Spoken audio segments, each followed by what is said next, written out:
BJP के लोग और नीतीश कुमार के लोग जिस तरह से हमारे विधायकों को चोरी किया, बीजेपी ने जिस तरह से पूरे देश में डराने का जो अभियान चलाया, ईडी सीबीआई से डराती है। कल जब राज्यसभा के 5 सीटों के लिए जब चुनाव हुए, उसमें हमारे गठबंधन के उम्मीदवार 1 वोट से पीछे रहे। ये स्पष्ट है कि अभी हमारे विधायक अभी हमारे पास उपलब्ध नहीं है। अभी भी वो कहीं हाउस अरेस्ट हैं, अभी भी वो स्वतंत्र नहीं है। पूरे भारत में जो ये बड़का झूठा पार्टी की सरकार है, वोट चोरी के नाम पर वोट चोरी करके जीतते हैं, कभी विधायक चोरी करते हैं, कभी ब्लैकमेलिंग करते हैं। जैसे बिहार के मुख्यमंत्री को डिजिटल अरेस्ट करके ब्लैकमेल करके मुख्यमंत्री कुर्सी से ठकेल के दिल्ली भेज रहे हैं। बिल्कुल उनका जो है इनके नेताओं के द्वारा हमारे विधायक के घर पे गया है, जाके बात किया गया है, डराया गया है। बिहार पुलिस के द्वारा धमकी दिया गया है, अगर तो झूठा केस ब्लैकमेल करके अंदर दे लेंगे। ये यही कहेंगे भड़का झूठा पार्टी की सरकार बिहार को लूट के ब्लैकमेल करके हमारे विधायक को डरा के धमका के इन्होंने ब्लैकमेल करके विधायक को वोटिंग से रोका गया। ये बात उतना ही है। अगर आपको अगर झूठा आरोप लगाने के लिए जीतन राम मांझी के आरोप नहीं लगा हुआ क्या? नमस्कार, आप देख रहे हैं न्यूज़ हाट। मैं हूँ आपके साथ इसमें सराफ। इस वक्त हम लोग मौजूद हैं सदाकत आश्रम में और आप यहाँ देख सकते हैं कि यहाँ पे सदाकत आश्रम के बाहर आज कांग्रेस के तरफ से पुतला दहन का कार्यक्रम आयोजित किया गया है। और जैसे कि हम सब जानते हैं कि विधानसभा चुनाव से ही ये कांग्रेस की तरफ से कहा जा रहा है कि वोट चोरी हो रही है। और अब जैसे कि हम सब जानते हैं कि नतीजे आने के बाद फिर ये आप सबको पता होगा कि एनडीए के खाते में 5 के 5 सीट्स जा चुके हैं। ऐसे में ये कहा जा रहा है कांग्रेस की तरफ से कि पहले ये सब सिर्फ और सिर्फ वोट चोरी करते थे, लेकिन अब विधायक चोरी भी ये लोग करने लगे हैं। तो ये इसी नीति के खिलाफ, एनडीए के इसी नीति के खिलाफ आज यहाँ पे पुतला दहन का कार्यक्रम आयोजित किया गया है।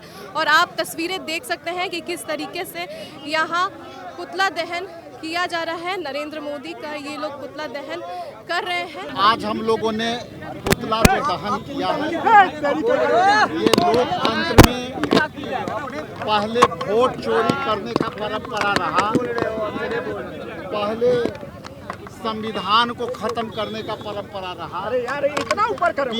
बीजेपी ने जिस तरह से पूरे देश में डराने का जो अभियान चलाया, ईडी सीबीआई से डराती है, उसके बाद ये सारी कार्रवाई करती है।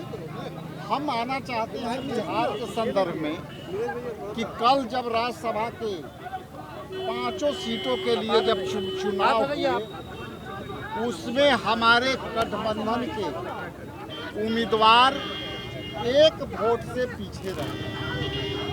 और उसके 1 वोट पीछे रहने के कारण हमारे गठबंधन के उम्मीदवार नहीं जीत सके। यहाँ जग जाहिर था कि गठबंधन जीत रही है। इसी बीच में बीजेपी के लोग और नीतीश कुमार के लोग जिस तरह से हमारे विधायकों को चोरी किया और उनको लगातार 24 घंटे गायब रखा, आज उसी का परिणाम है कि हमारे विधायकों को चोरी करके और उन्होंने अपनी 5वीं उम्मीदवार को जीत सुनिश्चित कराई। बीजेपी का ये परंपरा रहा है कि जिस पार्टी के साथ उनकी दोस्ती रहती है उनको भी खत्म करती है। तो दूसरे तरफ नीतीश कुमार जी को भी यहाँ के राजनीतिक हत्या कर दी। साथ में रहकर जिस तरह से अकाली दल को, जिस तरह से सेवा से उड़ीसा में बीजू जनता दल को, जिस तरह शिवसेना को महाराष्ट्र में खत्म किया, आज बीजेपी ने नीतीश कुमार को भी खत्म कर दिया और हमारे 3 विधायकों को चोरी करके जो है आज वो जीत हासिल कर ली।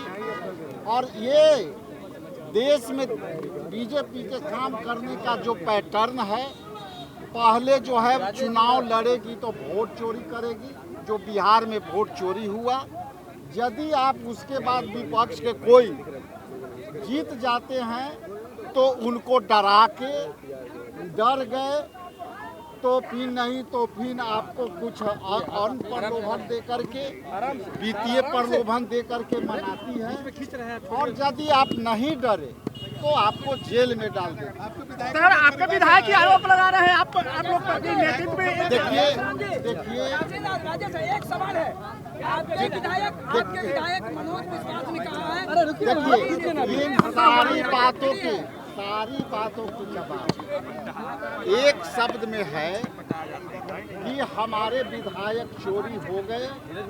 उन पर कौन सी दबाव पड़ी है कि जो व्यक्ति दम भरता था कि हम आए हैं कांग्रेस पार्टी में, हम लोग नए हैं, हम कांग्रेस के विचारधारा से जुड़े हुए लोग हैं, आखिर ऐसी कौन सी बात हो गई कि हमारे विधायक हमारे कैंडिडेट के खिलाफ वोट दिए और आज हमारे खिलाफ बोल दिए।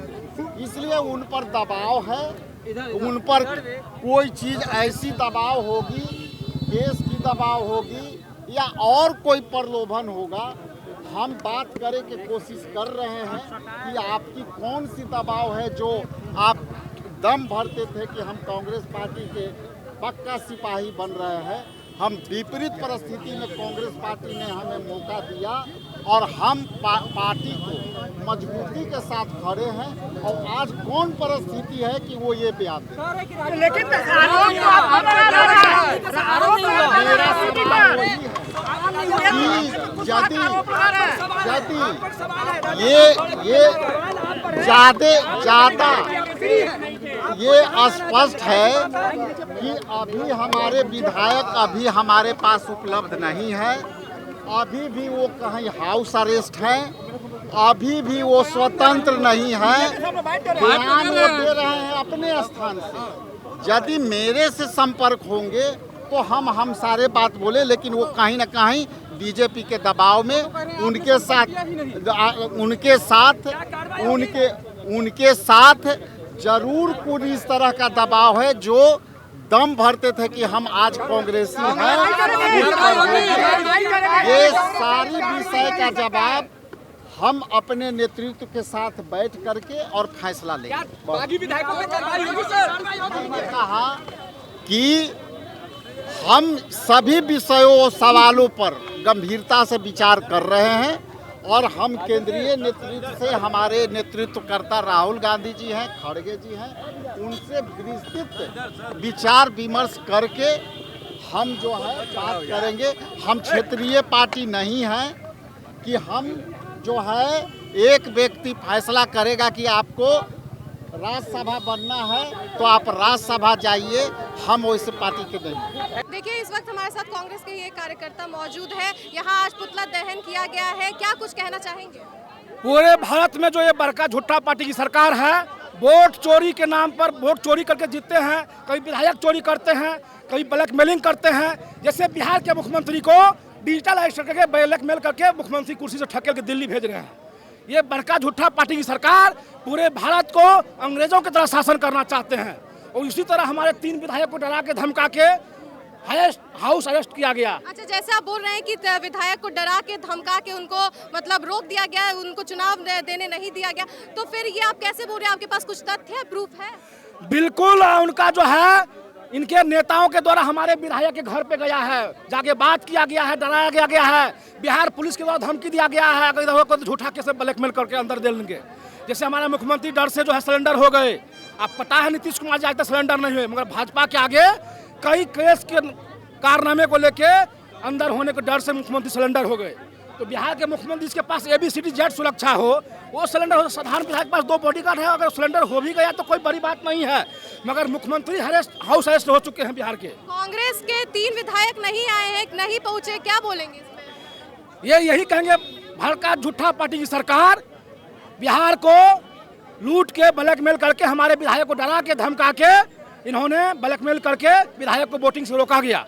अच्छा, ऐसे भी आरोप लग रहे हैं कि आप लोगों ने पैसा लिया और फिर टिकट बेच दिया। तो जीतन राम मांझी का कहना है, उन्होंने तंज कसा है कि अगर ऐसा होगा तो जाहिर सी बात है फोन तो स्विच ऑफ हो ही जाएगा एम वक्त पर। कहीं पैसा लेने की बात उतना ही है। अगर आपको झूठा आरोप लगाने के लिए जीतन राम मांझी के आरोप नहीं लगा हुआ क्या? खुद बिहार में जीतन राम मांझी बोलते हैं कि शराबबंदी के बाद बिहार की सरकार शराब पीती है, बिहार के मंत्री शराब पीते हैं, बिहार के कई अध्यक्ष जो है पार्टी के शराब पीते हैं। जीतन राम मांझी खुद उनके घर पर शराब पीते हैं, खुद शराबबंदी में फंसे हुए सरकार बिहार को राजस्व घाटा दे रही है और मंत्री शराब बैठ के पीते हैं। खादी के आड़ में खाकी का सहारा लेते हैं, खाकी को भी ब्लैकमेल करते हैं प्रमोशन देने के आड़ पर। खादी भी उनके आड़ में जो पीसे जाते हैं। भाजपा का कहना है कि अब कांग्रेस साफ हो जाएगी बिहार से, क्योंकि अगर विधानसभा चुनाव को देखा जाए तो उसमें भी आप लोगों को 6-7 सीटें आई और यहाँ राज्यसभा चुनाव भी हुआ तो उसमें एक भी सीट महागठबंधन के खाते में नहीं गई। हम लोग अगर कांग्रेस को साफ करेंगे तो जनता के साथ मिलकर करो और मरो के नारा साथ, गांधी के विचारों के साथ हम लोग जन आंदोलन करेंगे और बीच पब्लिक में इंसाफ करेंगे ऐसे मंत्री गद्देदार अफसरों का। तो मतलब आप ये कहना चाहते हैं कि जितने भी विधायक नहीं पहुंचे उसके पीछे एनडीए जिम्मेदार है? विधायक अंदर कुछ ऐसा अंदरूनी बात तो नहीं है? बिल्कुल, बड़का झूठा पार्टी सरकार उसको ब्लैकमेल करके हाउस अरेस्ट किए हैं उनको और उनको डरा के धमका के झूठा केस का धमकी, जो कि बिहार में झूठा केस बिहार पुलिस दिन दोगुना रात चौगुना करते हैं। बिहार में 95% बिहार पुलिस झूठा केस करके आम आदमी को डराते हैं, धमकाते हैं। कोई आदमी बम्बई में रहता है उसके नाम से केस दर्ज हो जाता है। अरे बिहार के सभी थानेदार डूब मरो, तुम भी इस केस में जो है विधायक को धमकाने जाते हैं, कभी थानेदार के माध्यम से, कभी डीएसपी के माध्यम से, कभी एसपी के माध्यम से।